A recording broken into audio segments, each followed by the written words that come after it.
Welcome back to city news. Court ఉత్తర్వుల మేరకు ఐతనగర్లోని Beracah ప్రార్థనా మందిరం నందు కార్యకలాపాలన్నీ ట్రస్ట్ ఆధ్వర్యంలో జరుగుతాయని ట్రస్ట్ ప్రతినిధులు తెలిపారు.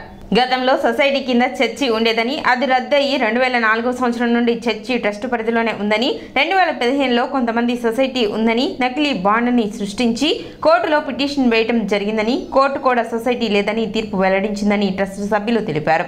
ఇకపై బెరాకా ప్రార్థనా మందిరం నందు అన్ని కార్యకలాపాలు ట్రస్ట్ ఆధీనంలోనే జరుగుతాయని, ఎవరైనా కోర్టు ఉత్తర్వులను అతిక్రమించినట్లయితే అటువంటి వారిపై చట్టపరమైన చర్యలు తీసుకుంటామని ట్రస్ట్ సభ్యులు తెలిపారు. 2004 సంవత్సరంలో అప్పుడు ఉన్నటువంటి నాయకులు సొసైటీ కాకుండా ట్రస్ట్గా దాన్ని ఫామ్ చేయడం జరిగింది. ఆ క్రమంలో 2004 నుంచి కూడా ఇది ట్రస్ట్ కిందే పనిచేయటం జరుగుతూ ఉంది. 2015లో సొసైటీలో కొంతమంది సొసైటీ ఉందని కొంతమంది ఫేక్ బాడీ ఒకటి సృష్టించుకొని తెనాలిలో కూడా కోర్టులో వేయటం జరిగింది. అయితే తెనాలి జిల్లా కోర్టు మరి హైకోర్టు కూడా సొసైటీ లేదు, సొసైటీ డిజాల్వ్ అయింది, ట్రస్ట్ మాత్రమే ఉంది అని మరి కోర్టు వారు గౌరవ కోర్టు వారు తెలియపరచడం జరిగింది. అయితే ఎవరికీ తెలియకుండా ఒక 7 సభ్యులు కలిసి 22వ సంవత్సరంలో తెనాలి 19వ సంవత్సరంలో ఈ బెరాకా చర్చి పేరు మీద ఒక ఫేక్ మరి సొసైటీని క్రియేట్ చేసి మరి 22వ సంవత్సరంలో వాళ్ళు కోర్టులో వేయటం జరిగింది, మమ్మల్ని ప్రార్థనలకు రానివ్వటం లేదు అని. అయితే జడ్జి గారు, సింగిల్ జడ్జి గారు మరి కండక్ట్ ద ప్రేయర్స్ అని ఇవ్వటం జరిగింది. ఆ టైంలో మరి సిఐ గారు పిలిచి కండక్ట్ ద ప్రేయర్స్ అని ఇచ్చారు కాబట్టి వాళ్ళని ప్రేయర్స్ కండక్ట్ చేయనియండి అంటే మేము దానికి అంగీకరి. క్రీస్తు మార్గం ప్రతి ఒక్కరికి అనుసరణీయమని ఎమ్మెల్యే అన్నాబతిని శివకుమార్ పేర్కొన్నారు. పట్టణ ఐతానగర్ నందు బిషప్ సుధీర్ కుమార్ నేతృత్వంలో the Tenali United pastors and gospel workers ఆధ్వర్యంలో సెమీ క్రిస్మస్ వేడుకలు ఘనంగా నిర్వహించారు. ఈ కార్యక్రమానికి ఎమ్మెల్యే అన్నాబతిని శివకుమార్ ముఖ్య అతిథులుగా పాల్గొన్నారు. ఈ సందర్భంగా దైవ సేవకులు ప్రత్యేక ప్రార్థనలు జరిపారు. అనంతరం క్రిస్మస్ కేక్ను కట్ చేశారు. యేసుక్రీస్తు బోధనలు అనునిత్యం అనుసరించదగిన మార్గదర్శకాలని ఎమ్మెల్యే అన్నాబతిని శివకుమార్ తెలిపారు. కార్యక్రమంలో RTC director Koteswararao, municipal vice chairman Attota Nagaveni, MPP Chennakesavulu, pastor Bhanuprasad తదితరులు పాల్గొన్నారు. మనిషి ఏ రకంగా జీవించాలి, ఏ రకంగా సమాజంలో ఉన్న రుగ్మతల్ని మనతో పాటు సమాజం, మనతో పాటు పొరుగువారు, మనందరం బాగుండాలి అని జీసస్ క్రైస్ట్ బైబిల్లో ఈ ప్రపంచానికి తెలియజేసే విధంగా బైబిల్లో రచించబడింది. కరోనా కూడా మనకు అదే చెప్పింది, ఒరే నువ్వు ఒక్కడ బాగుంటే కాదురా, నీతో పాటు నీ చుట్టూ బాగుంటేనే నువ్వు బతికుంటావు. ఎవడో అంత దూరం ఉన్న కరోనా, చైనాలో కరోనా వస్తే ప్రపంచం అంతా వ్యాపించి ఎంతోమంది ప్రాణాలు కోల్పోయాం. ఎంతోమంది ఇవాల్టికి కూడా దాని ఎఫెక్టెడ్ రకరకాలుగా జరుగుతూ ఉంది.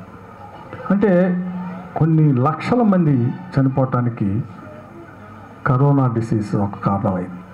నేను, నాతో పాటు నా చుట్టూ ఉన్న అందరూ బాగున్నప్పుడే నేను బాగుంటానన్న గ్రహించగలిగితే డెఫినెట్గా ఈ సమాజం బ్రహ్మాండంగా ఉంటుంది. అంటే సుమారు 60 సంవత్సరాలు నిండిన వ్యక్తులకి ఏదో ఒక అనారోగ్యం కూడా ఉంటుంది. ఇప్పటి వరకు జీవనం గడుపుతా అనేక ఆటుపోట్లను చూస్తుంటారు, అనేక అనుభవం కూడా ఉంటుంది. ఇది ప్రధానంగా నేర్చుకోవాల్సింది ఎవరో తెలుసా? యంగ్స్టర్స్ అయినా మీ అందరూ ఎవరైతే ఇప్పుడు చదువుకుంటా ఉండి ఇప్పుడు దాకా అనేక కార్యక్రమాల్లో అంటే మీ ఎంటర్టైన్ కార్యక్రమాల్లాగా తీసుకోకుండా బైబిల్లోని అనేక వాక్యాల్ని మీ స్క్రిప్ట్ ద్వారా తెలియజేసి మీరు ఈ వయసులోనే నేర్చుకోవాలి. ఈ వయసులో నేర్చుకుంటేనే డెఫినెట్గా జీవితంలో ఇంకా బాగా ఎదగటానికి, జీవితంలో ఒక మంచి వ్యక్తిగా, ఒక మంచి వ్యక్తిత్వం ఉన్న వ్యక్తిగా మన జీవితం ఎంత ముఖ్యమో, మనం బతకటం ఎంత ముఖ్యమో, అలాగే మన తోటివారు, మన తోటి సమాజం, ఆ సమాజాన్ని కూడా ప్రేమించినప్పుడే ఇంతాక చాలామంది పెద్దలు ఫాస్టర్స్ కానీ వీళ్ళు చెప్పినప్పుడు క్రిస్మస్ బహుమతుల్ని ఇచ్చుకునే, ప్రేమను పంచుకునే ఈ కార్యక్రమాన్ని నేను ఎక్కువగా ప్రొలాంగ్ చేయకుండా మరి తొందరగా ముగించాలి. మా యొక్క మినిస్ట్రీస్ తరఫున మా college students, BSc nursing, ANM, GNM వారు, అలాగనే మా church new life family worship సెంటర్లో ఉన్నటువంటి వారు చిన్న కొరియోగ్రాఫ్ వారు వేస్తారు. ఆ తర్వాత ఒక చిన్న స్కిట్, ఒక 5 minute స్కిట్ కూడా ఉంటుంది. అదైపోగానే, ఎందుకంటే అందరూ కూడా పెద్దలు గ్రీటింగ్స్ చెప్పేశారు ఆల్రెడీ.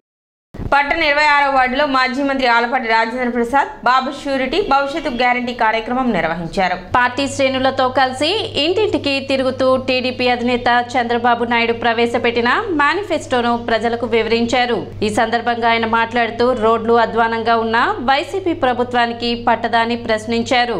అధికారంలోకి వచ్చిన నాటి నుండి ఇప్పటి వరకు రోడ్లకు మరమ్మతులు కూడా చేయించకపోవడం ఈ ప్రభుత్వంలోనే చూస్తున్నామని ఆలపాటి రాజేంద్ర ప్రసాద్ విమర్శించారు. అనేక సమస్యలతో ప్రజలు ఇబ్బందులు పడుతుంటే పాలకులు తమకేమీ పట్టనట్లు వ్యవహరిస్తున్నారని ఆరోపించారు. కార్యక్రమంలో టీడీపీ నాయకులు, కార్యకర్తలు పాల్గొన్నారు.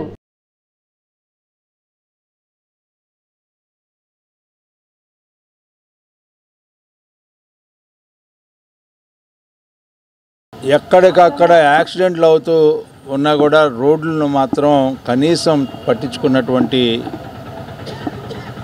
పైన ప్రభుత్వం కానీ, లోకల్ మున్సిపాలిటీ కానీ, లేకపోతే ఎవరు కూడా ఈ నియోజకవర్గానికి దిక్కు దివాణం లేనటువంటి పరిస్థితిలో, అయోమయమైన పరిస్థితిలో ఈ రోజున మనం చూస్తూ ఉన్నాం. తెనాలి నుంచి మంగళగిరి రోడ్డు, నంది వెలుగు వరకు అసలు ఏ రకంగా ఉందో చెప్పడానికి వీలైనటువంటి పరిస్థితి. లోకల్గా ఏదైనా కొల్లిపర వెళ్దామంటే ఏ రోడ్డు కూడా, మొత్తం అన్ని రోడ్ల కంటిలో ఒకే ఒక్క రోడ్డు శివలోటు కొల్లిపర వెళ్ళే బిట్టు తప్పితే అన్ని రోడ్లలో అసలు వెళ్ళగలమా లేదా అనేది.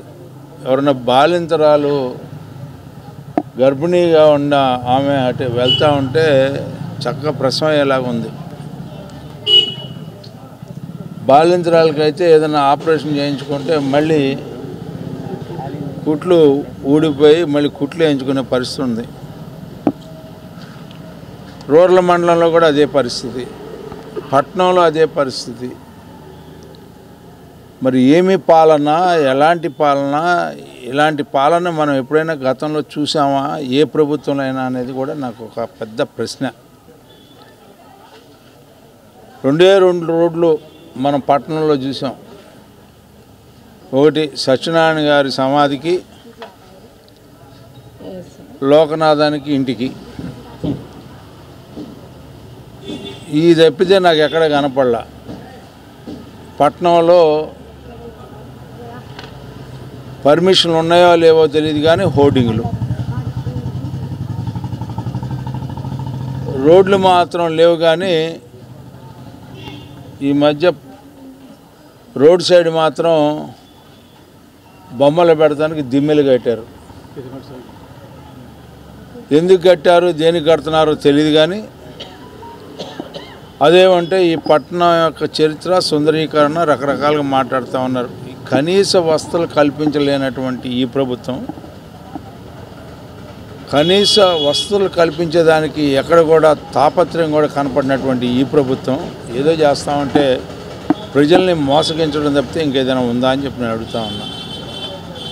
ఎన్ని సంవత్సరాల నుంచి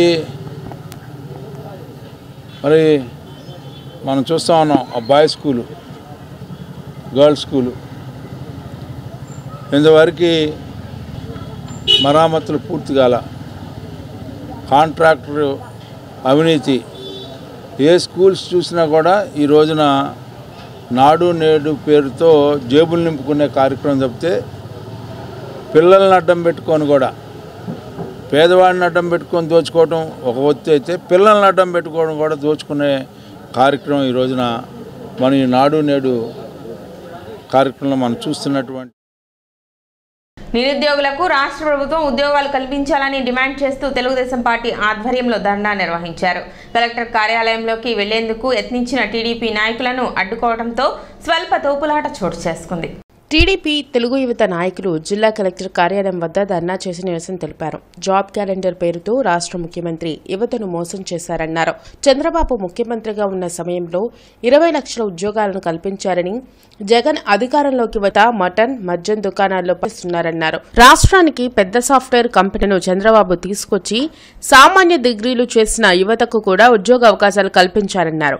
టీడీపీ అధికారంలోకి వత లోకేష్ సారథ్యంలో యువతకు భారీగా ఉద్యోగాలు కల్పించేలా చర్యలు తీసుకుంటారన్నారు. కార్యక్రమంలో టీడీపీ రాష్ట్ర ప్రధాన కార్యదర్శి కనపతి శ్రీనివాస్, అశోక్ తదితరులు పాల్గొన్నారు.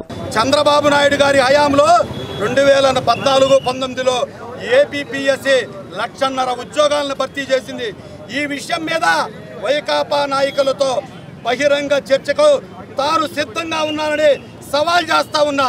ఇవాళ జగన్మోహన్ రెడ్డి గతంలో చంద్రబాబు నాయుడు గారు ముఖ్యమంత్రిగా ఉంటే మైక్రోసాఫ్ట్, గూగుల్, క్యాప్జెమినీ లాంటి పెద్ద పెద్ద సంస్థల్లో వచ్చి సాధారణమైనటువంటి విద్యార్థులు, ఇంజనీరింగ్ చదివిన విద్యార్థులు కూడా లక్షల్లో జీతాలు ఆర్జించారు. ఇవాళ జగన్మోహన్ రెడ్డి వచ్చిన తర్వాత ఆ ఇంజనీరింగ్ విద్యార్థులంతా ఫిష్ కొట్టులు, మటన్ మాల్స్, మద్యం షాపుల్లో వాలంటీర్లుగా వెట్టి చాకిరీ చేస్తూ ఉన్నారు. సిగ్గుపడాలి జగన్మోహన్ రెడ్డి. నువ్వు వాలంటీర్ అది ఒక ఉద్యోగమా? మటన్ కొట్టు, మద్యం షాపుల్లో 5,000కి వాళ్ళని నిలువ దోపిడీ చేయటం అదొక ఉద్యోగమా అని అడుగుతా ఉన్నా.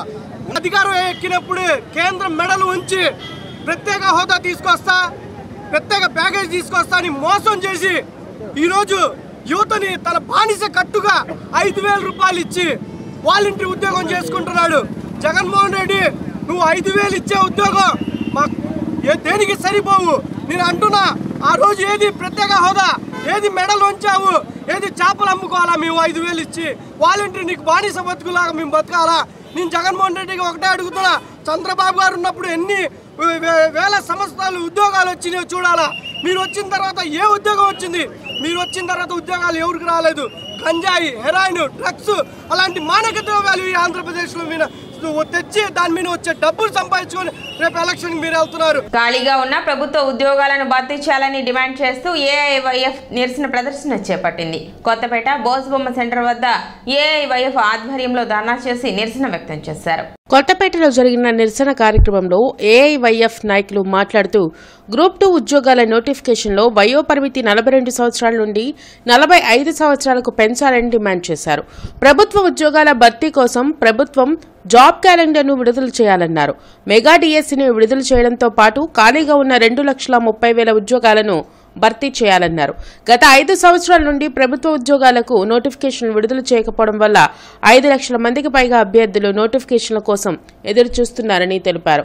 ప్రభుత్వం వెంటనే స్పందించి ఉద్యోగాల ఖాళీలను భర్తీ చేయకుంటే ఆందోళన తీవ్రతరం చేస్తామని హెచ్చరించారు. కార్యక్రమంలో నాసర్జీ, వలి, జంగాల చైతన్య, బాజీ తదితరులు పాల్గొన్నారు. ఓ పక్కన ప్రతిపక్ష నేతగా ఉన్నప్పుడు జగన్మోహన్ రెడ్డి గారు నేను వచ్చిన తర్వాత ఉద్యోగాల వర్షం కురిపిస్తా అన్నారు.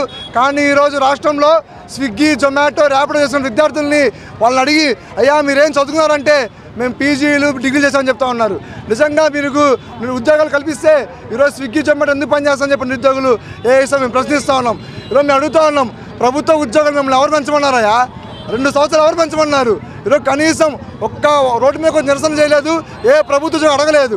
కానీ మీరు మాత్రం 62 ఏళ్ళు పెంచుతామని చెప్పారు. కానీ నిరుద్యోగులు మాత్రం ఈరోజు లక్షల సంఖ్యలో ఈ రాష్ట్రంలో ఉన్నారు. పక్క రాష్ట్ర వలసలు వెళ్ళిపోయి ఈరోజు పార్ట్ టైం ఉద్యోగం చేసే పరిస్థితి రాష్ట్రం నెలకొంటా ఉంది. కాబట్టి ఏఐఎస్ఎఫ్గా డిమాండ్ చేస్తూ ఉన్నాం, మీరు ఖచ్చితంగా ప్రభుత్వ శాఖల్లో ఖాళీగా ఉన్న పోస్టును భర్తీ చేయాలా. మీరు 5 సంవత్సరాలు కూడా ఉద్యోగాలు ఇవ్వని కారణంగా ఆ 5 సంవత్సరాల వయో పరిమితిని కూడా మీరు ఖచ్చితంగా పెంచాలి. మెగా డిఎస్సీ విడుదల చేయాలి. ప్రభుత్వ శాఖల్లో ఖాళీగా ఉన్న 2,35,000 ఉద్యోగాలు భర్తీ చేయకపోతే తెలంగాణలో కేసీఆర్ ఏ విధంగా అయితే నిరుద్యోగుల్ని మోసం చేసి ప్రభుత్వ అధికారాన్ని కోల్పోయాడో, జగన్మోహన్ రెడ్డి గారు నేను బటన్ నొక్కుతా ఉన్నాను, సంక్షేమ పథకాలు వస్తూ ఉన్నాయని చెప్తా ఉన్నారు. మేము కూడా ఒకే ఒక్క బటన్ నొక్కుతాము. ఆ ఒకే ఒక్క బటన్ ఏంటంటే ఈవీఎంలో మీ భవిష్యత్తును తేల్చే ఒకే ఒక్క బటన్ ఖచ్చితంగా నిరుద్యోగులందరూ నొక్కడానికి సిద్ధంగా ఉన్నారు. సిటీ న్యూస్ ముంచే ముందు ముఖ్యాంశాలు మరోసారి.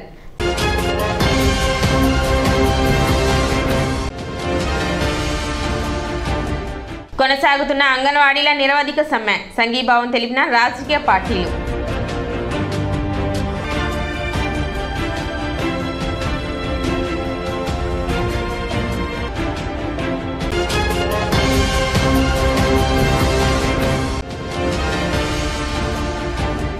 మహోన్నత వ్యక్తిత్వంతో సుదీర్ఘకాలం పాటు రాజకీయాలలో కొనసాగిన వ్యక్తి కీర్తిశేషులు ఎడ్లపాటి వెంకట్రావు అంటూ కొనియాడిన వక్తలు.